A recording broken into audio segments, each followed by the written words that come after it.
Hi, how are you? Happy Wednesday. I'm Stacy Moya coming to you live from the Heart House in Tarzana, a really, really cool social and emotional growth center. So glad to be here tonight. While you're thinking of what you'd like your questions to be, I thought maybe we would talk a little bit tonight about something I experienced today with one of my 5-year-olds.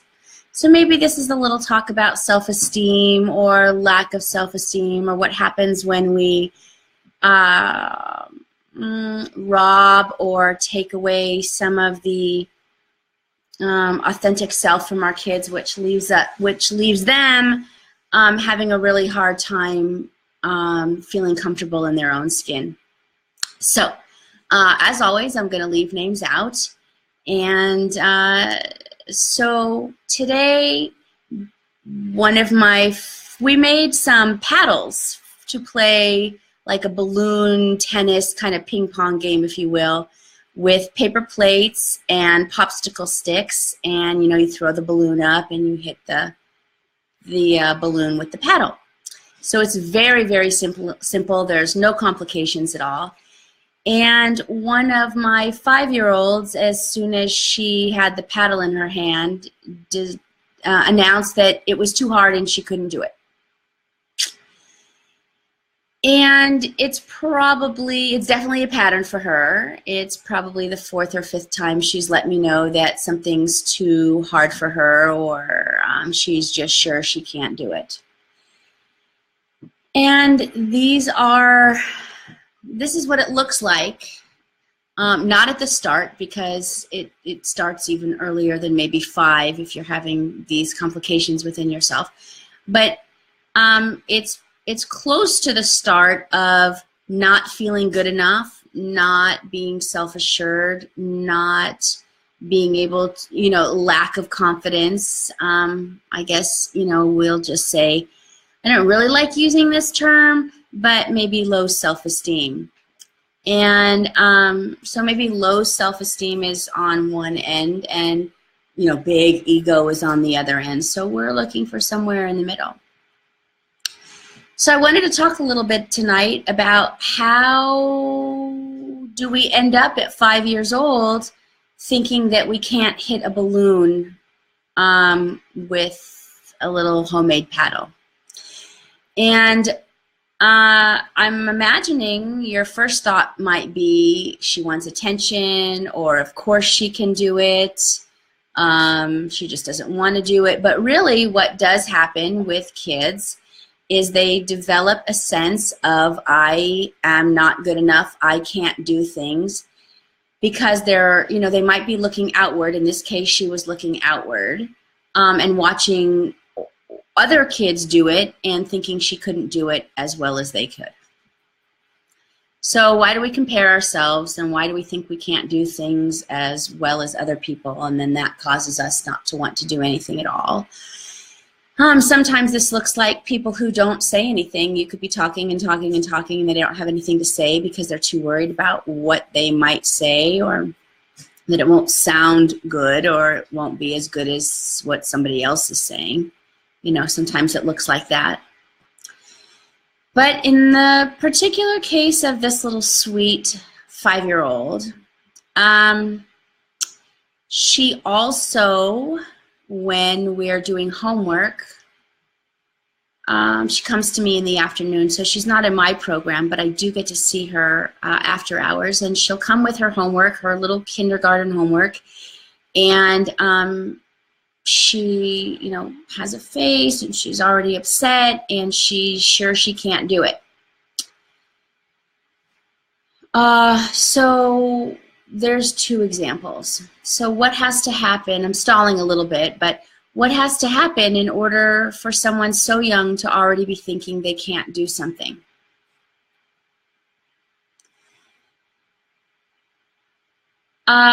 For those of you who know me, right now is where I get a little bit aggressive. I get a little bit preachy and teachy in my opinion.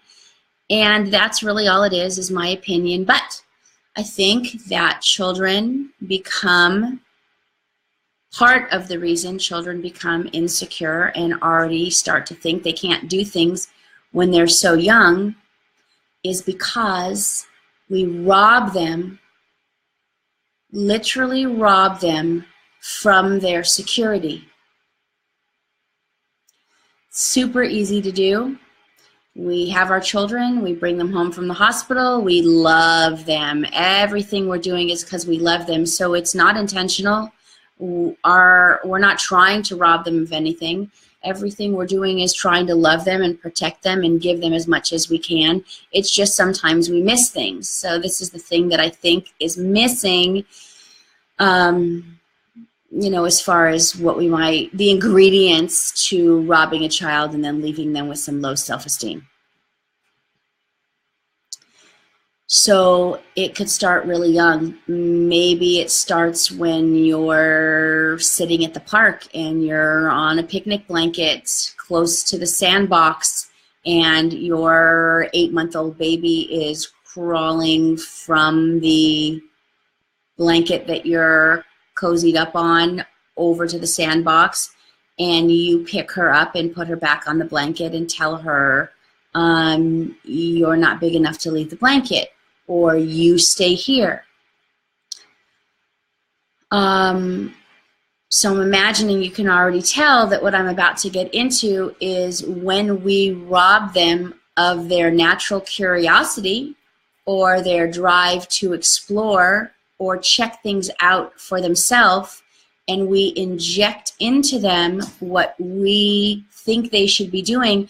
And most of the time it comes from protection, or we don't want them to be in a dangerous situation, or we really don't think they're old enough, or we don't want them to eat the sand, or we don't want their knees to get dirty on the grass, or whatever our reasons are.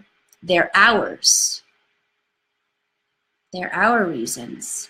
They have nothing to do with the mind or the life of the child.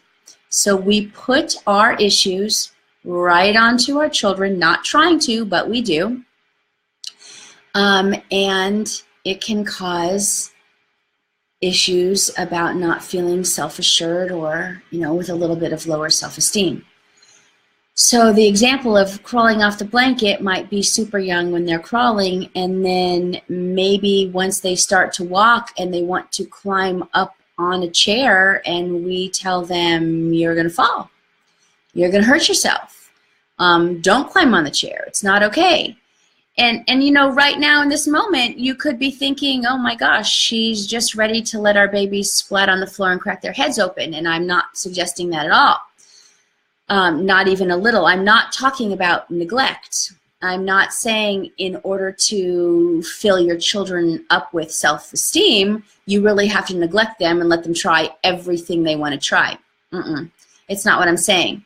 But if we really think about how often when our children are young, we start telling them that they can't do something, they're really listening. They're getting the impression that you, big person who I look up to, who's, you know, teaching me about life, while you're telling me I can't do something, I'm believing you. And sometimes they don't believe you at first because you notice they keep trying and trying. But if we keep helping them reject the thought that they can't do something, they really do learn that they can't do it. I have another funny story. I have just an adorable little girl. She's in first grade now. I had her from the time she was, I think, 2 years old. She used to say, I can't for everything.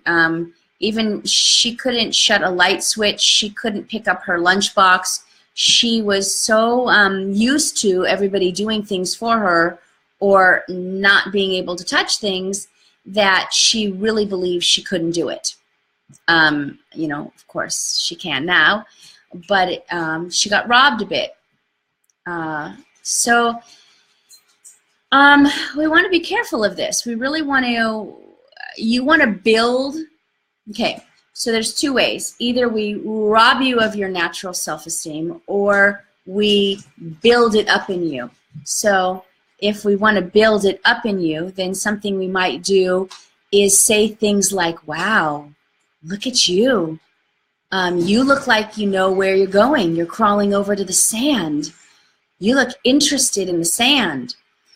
And then follow their lead with their curiosity and their interest. The message in that is that we're honoring what they think and we're in alignment with what they think.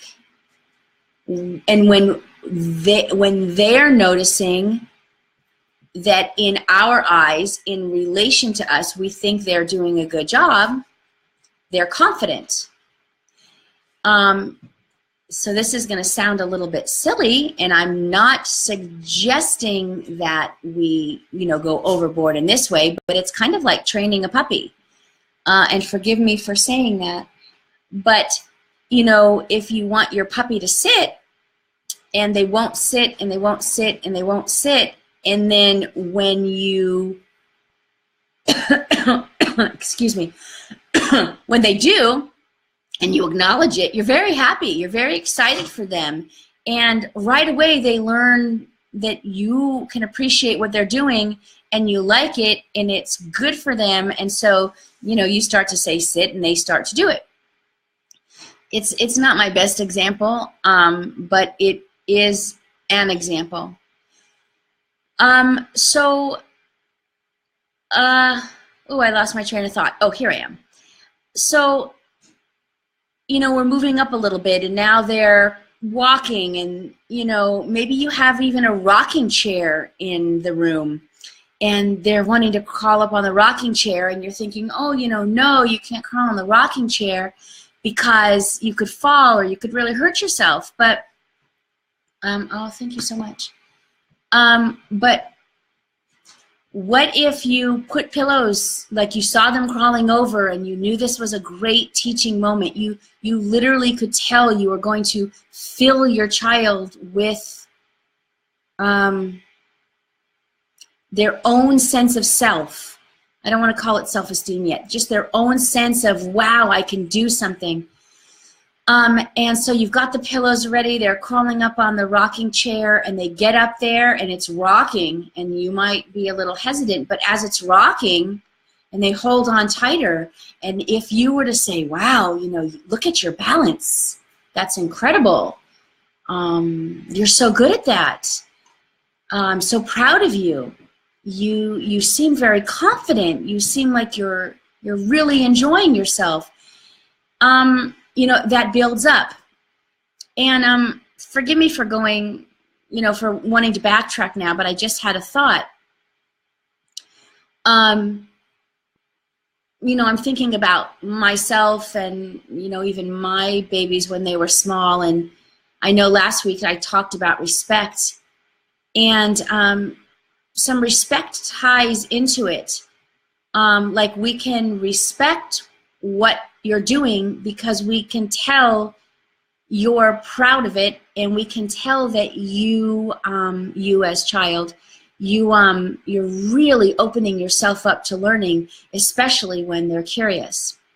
Oh yeah, so I was going to back up a little bit. Even when your baby is first nursing, and they, as simple as things as right when they start to really understand what latching on is, and what staying connected for a second is, you can say, wow, you're really good at that. I see you drinking. You're doing such a good job, and you're doing great while you're swallowing. And when we acknowledge the things they're doing as they're doing it, we're really just filling them up. And not only with self-confidence, but with reassurance that we see them and they are good and they're good enough, and we think they're really good at it. So even if they're nursing and they let go for a second and then they come back, you can say things like, wow, you let go and you came back and that was fantastic. And I think really what I'm wanting to say is the more conscious we are on how to be connected and in relationship to our children, especially, my phone is blowing up, especially when they're young, it sets the stage for our state of mind so we can keep going and going as they get older. I hope I'm making sense. And I have another thing to talk about. My sweet little 5-year-old, the balloon paddle player who didn't think she could hit the balloon with the paddle. She's not wanting to answer questions when she's at school because she thinks she's going to get the answer wrong. Super easy to teach a child how to get answers wrong. We just have to say things like, that's not it. That's not what I was talking about. You're not listening to me. You're not paying attention to me. Simple things like that as they're little and as they're growing up. The more and more they hear our tone to them, the more they're believing it. And unfortunately, it starts to grow as the internal dialogue in their head. Because just like us as adults, they have a roommate that lives in there that's telling them or talking to them all day long, just like ours. I know as someone 48, and I definitely had my battles with self-esteem and not thinking I'm good enough. And can you imagine what it might be like not to fill somebody with they're not good enough, or you can't do it, or you're not doing it the way I think you should, or it's not right enough? And can you just imagine what it might feel like to be a person walking around the world that doesn't have that? It's extraordinary. It's extraordinary to see. My partner and I work in this issue all the time at the Heart House. We're working on lots of I can'ts and deep disappointment if you don't win, or if you're not called on, or if you don't feel you're as good as somebody else, or if you don't get to pick the story today, then you're not as liked as the person who's picking the story. All of these impressions that they have, going on inside of their little self, we hand them as parents to feel. My kid is signed on saying that I rock, and I love you too, Ty. I think it's so cool that you're watching me. Thank you. So I'm not really telling you to let your child do everything they want and to, possibly be in danger, but I am asking you to try to see what's comfortable enough for you to let them start doing as they're curious to do it, so they can start to feel how good they are at it. Okay, I'm going to take a sip of water, and it'd be really great if someone would ask a question so I could stop rambling. So Ty, why don't you ask a question or remind me something from your childhood, and I could start talking about it. Oh, we're all watching you. Oh my gosh. Okay. Oh, thanks.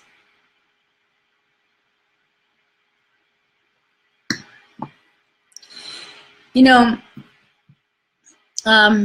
that my son is tuned in, and of course, so I'm now thinking about him.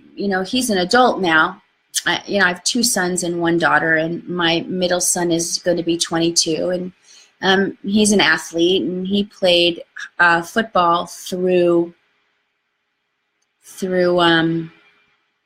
high school, and his ability as a really, really good athlete came from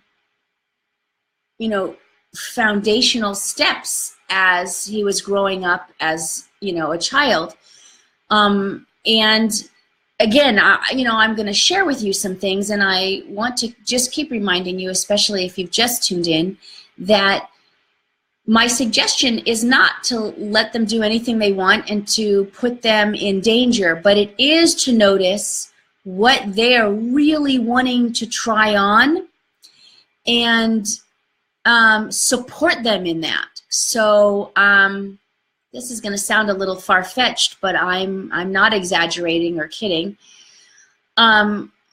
by the time my son Ty, who's now 22 years old, now my children are asking really funny questions. So I just want to remind my own children that as you're asking these questions, everybody that's tuned in can see them. So be a little, I know you're playing with me, but and it's quite fun, Ty, but you know, everyone can see your questions. So by the time he was walking, which was 1, oh, it's serious. Okay. He would push the kitchen chair, actually, he would push the kitchen bar stool up to the counter. And I used to let my kids stand on chairs because they're kids and they love to stand on chairs.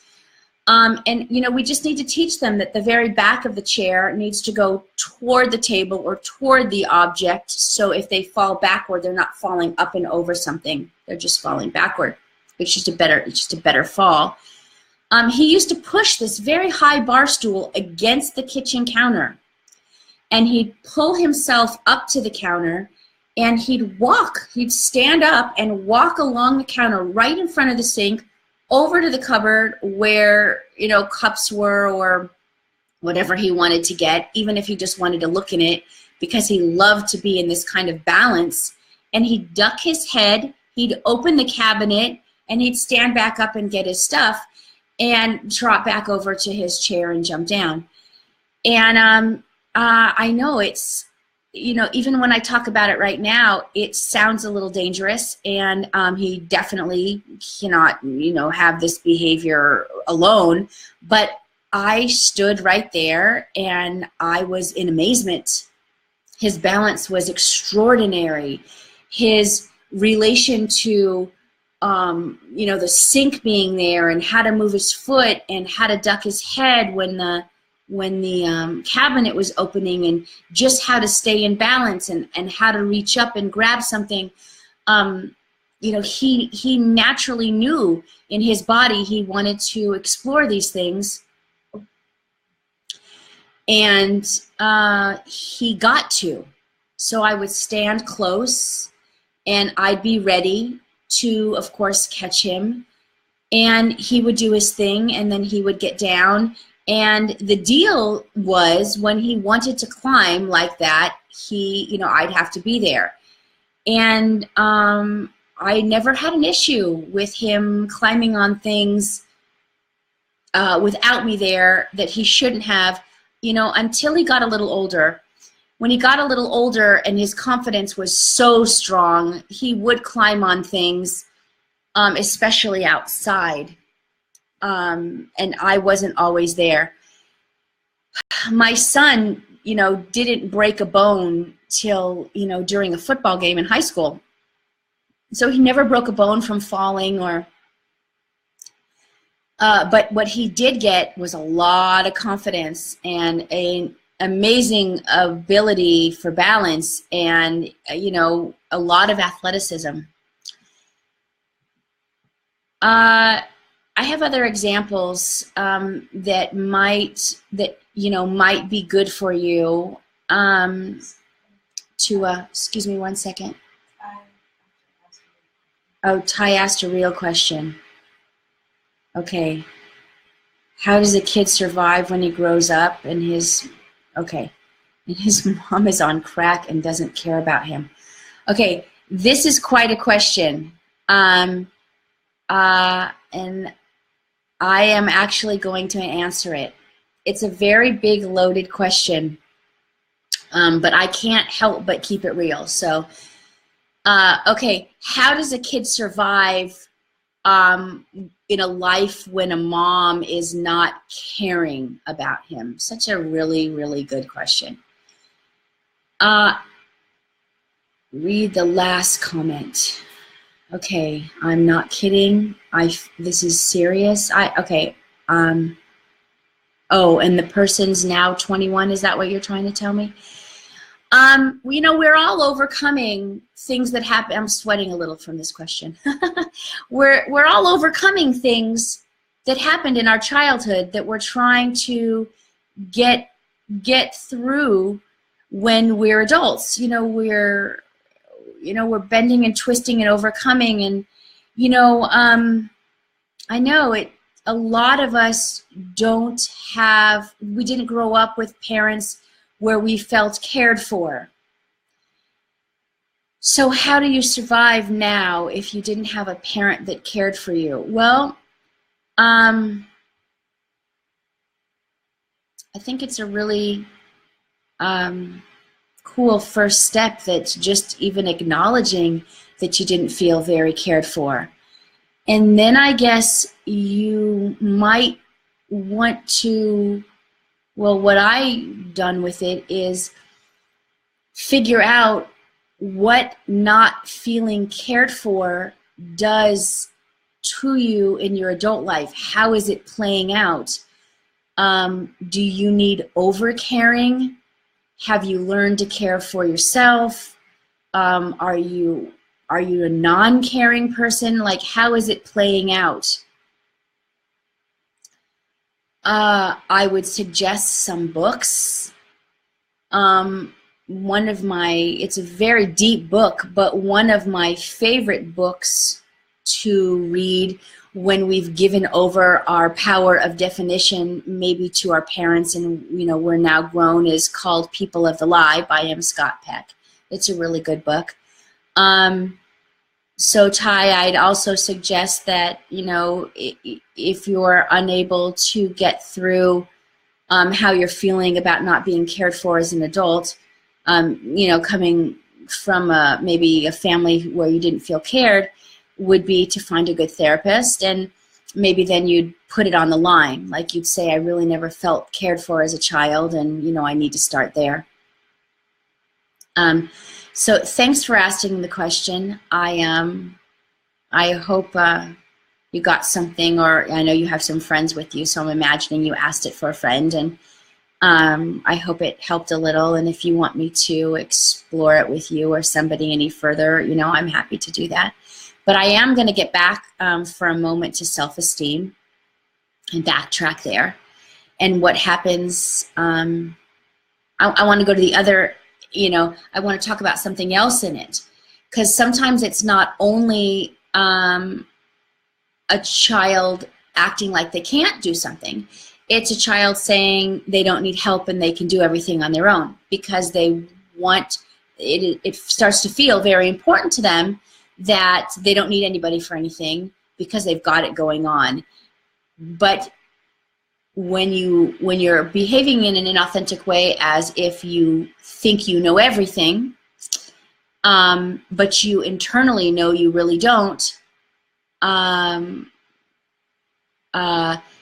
that's a point, to check too, about how we rob them. So if we're someone, if we're a parent who wants to, or who finds themselves overloading our child with information, or overdoing how to do something, or maybe even giving too many steps to someone too young, and so they never get to complete something, we might be interjecting a little bit of a need for them to feel like, I've got it, I know everything, I don't need help. And I think it comes from being told so much how to do something. I like to use how many things we tell our child to do, how many steps there are, kind of by age. So if you're 5, you can kind of handle things with 5 steps. If you're 3, maybe 3 steps. If you're 2, maybe there's 2 steps. And, obviously if you're 1, maybe there's 1 step. So something like 5 steps for a 5-year-old, maybe a kindergartner, might look something like, I'm going to backtrack it a little bit. Let's do a 2-step. So when you're playing maybe with your 2-year-old and you've got the blocks out, and it's time to clean up, it's, I really would say, okay, now it's time to clean up, and now we have 2 steps to cleaning up. Step 1, pick up the blocks. Step 2, toss the blocks into the box. And I would continue to say that, you know, step 1, pick them up. Step 2, toss the blocks. And, you know, I would be very encouraging as soon as they pick up one. I would say, yeah, you got it. Good job. Step 1, you've picked it up.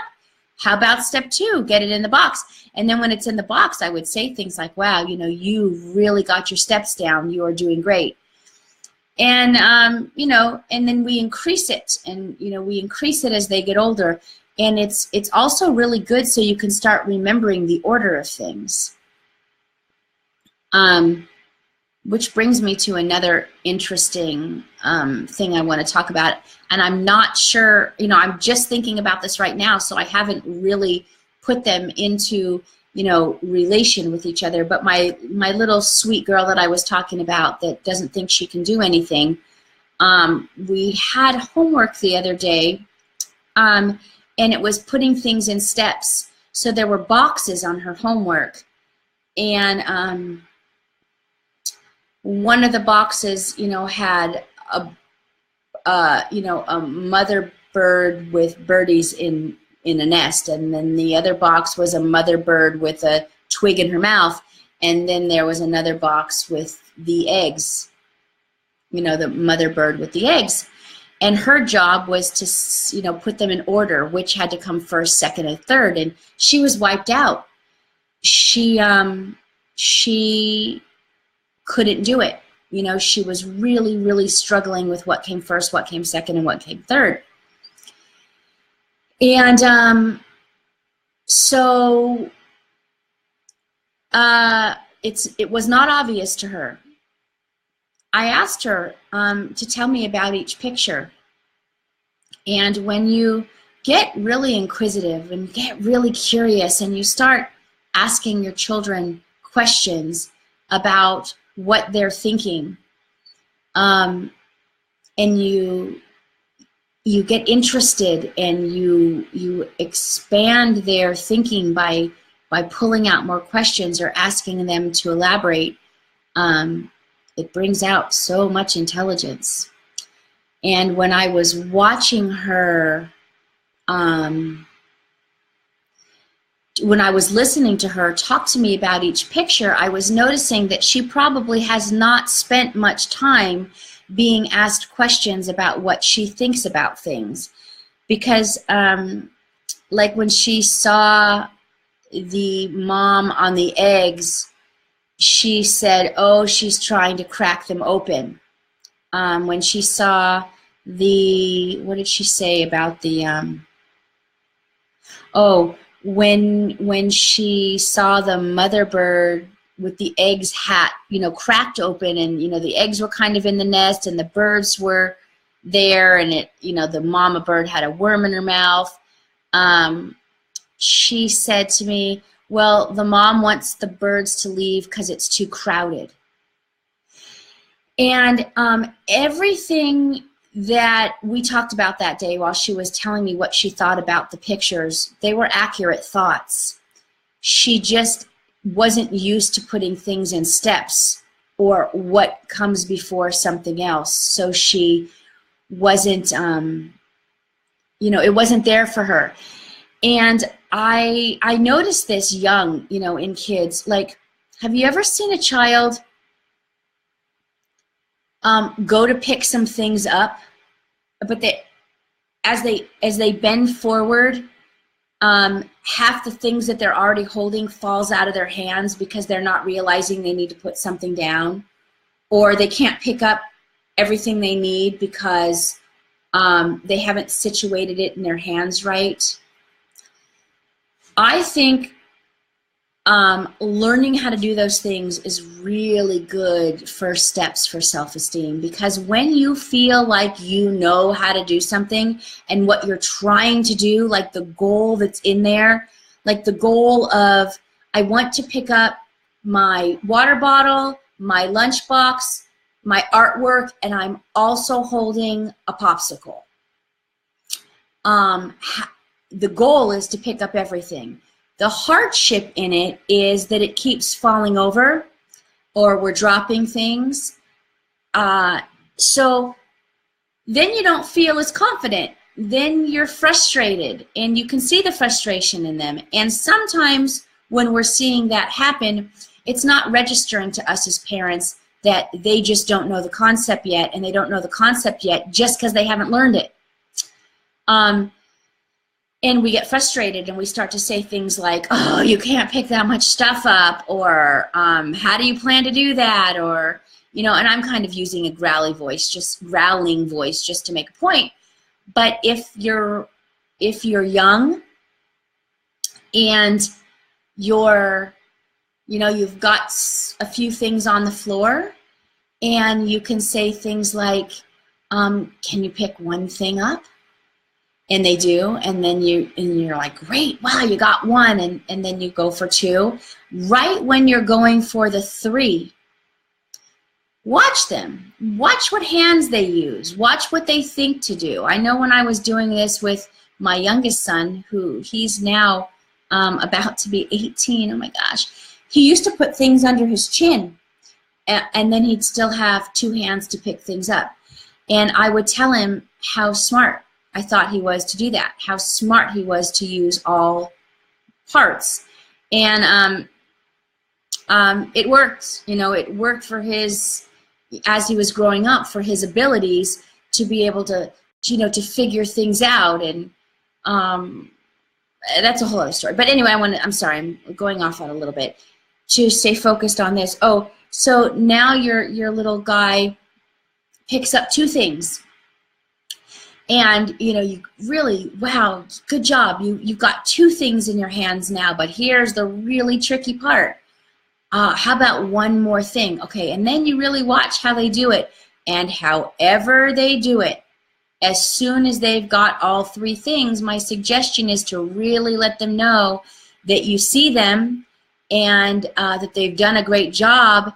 And however they decided to balance it, as long as they have all three things, it's great. And then I would make the note, you know, we're on to something here. So play in that game. And maybe the next day do 4 things, and even try 5 things, and see what happens if you have something that has a handle, or, you know, like maybe one of the things is a bag, and see if they can get the concept that if you put things in a bag, you can really pick up a lot of things, not by telling them, but just by watching. And as soon as they figure it out, really let them know how proud you are of them that they figured it out, by saying things like, you really look smart. Wow, you were really thinking of something. You figured out to put it in the bag and then pick the whole bag up, and, you know, now you've got a lot of things you know how to carry. Because it helps. You know, I still see parents that, because they have a sweater and an umbrella and a water bottle and a lunchbox, you know, they're carrying a whole bunch of stuff for their kids and into school. And we don't need to. We can really let children be responsible for themselves, you know, in age-appropriate doses, but it really helps with accountability, and it really helps with self-esteem when you think you really can do something. It's continuing to be crazy to hear myself speak so much. Hi, Isabel. So good. Oh, hi, Christine. It's nice to see you. Thanks for joining in. I'd love a question or any feedback. Yeah, did I ramble a lot? Did it make sense?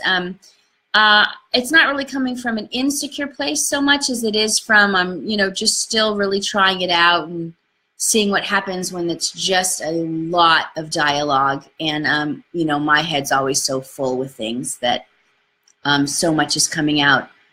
But so that's what I have to say about self-esteem tonight. And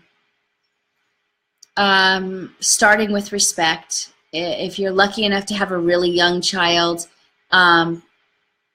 start it really young. If they're older, no worries. We can always get back to exactly where we need to be just by giving some nurturing and some attention. Okay, let's see what Christine's asking. She's asking, What would you do or say to a friend if you saw your friend getting manipulated pretty bad by their kids, but she couldn't see it? I would offer her a glass of wine. It's such a tricky question. I'm really glad you're asking it, and you know, I'm an advocate, so I can't help but want to say things to people or friends in my life through the years as I'm seeing it. And, you know, there's the thing that just because we're seeing it doesn't mean we're right. And, you know, we have to go through that. And I think once we acknowledge our own ability to manipulate and own that, it's easier to see our child manipulate. We have to keep in mind it is always so much harder to see our own children than it is to see out. So I guess with that little bit being said, I would be soft at first, of course, or playful maybe. And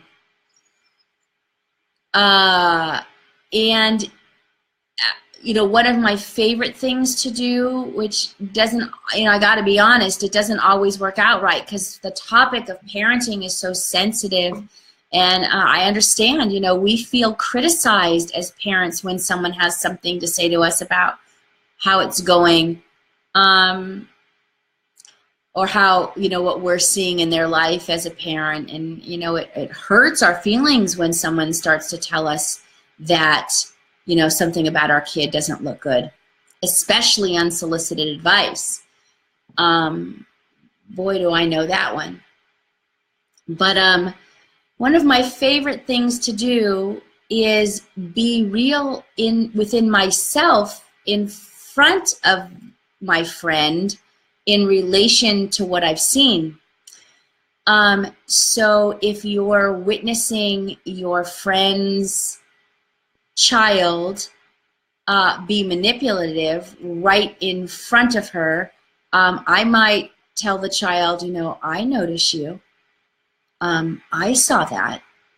I think you just did this, and then I might say it out loud. And you know, you got to check out to see what your friend says after that, or maybe, you know, there's a time where you feel like the moment's right. You could say something. You know, it's always really cool to reflect back on yourself before you have something to say to somebody. You know, if you're not getting paid for it or if they didn't ask you, which is, you know, I noticed this in my kid, and you know, this is what I did, and I, you know, I was like, wow, when I saw it in your kid. So I was wondering, like, what do you do when that happens, or did you notice that happened, or you know, I can't help but wonder about you. I know when my kid used to do that, and whatever it might have been, I missed it for a while, and then I learned how seen they feel when they don't get away with manipulation, because it feels so bad. So I just might ask, you know, at a good opportunity, if they're willing to let you check in, or you know, tell them through what you've noticed in your own kid, or you can make a joke. You could say something like, well, he just got you, and, you know, make a funny out of it. I don't know if that helps. Good thing I'm going to see you tomorrow morning, because I'm sure I'll sit and think about it and have something clearer to say, if that wasn't clear enough. All right, well, guys, so I'm grateful that you tuned in, and thank you so much, and have a very good day. And I'm being told to wait a second because I have to do something that I might be forgetting to do. Oh, I'll see you next week at 8 o'clock on Wednesday, I hope. And in the meantime, go love your kids and have a nice night. Peace.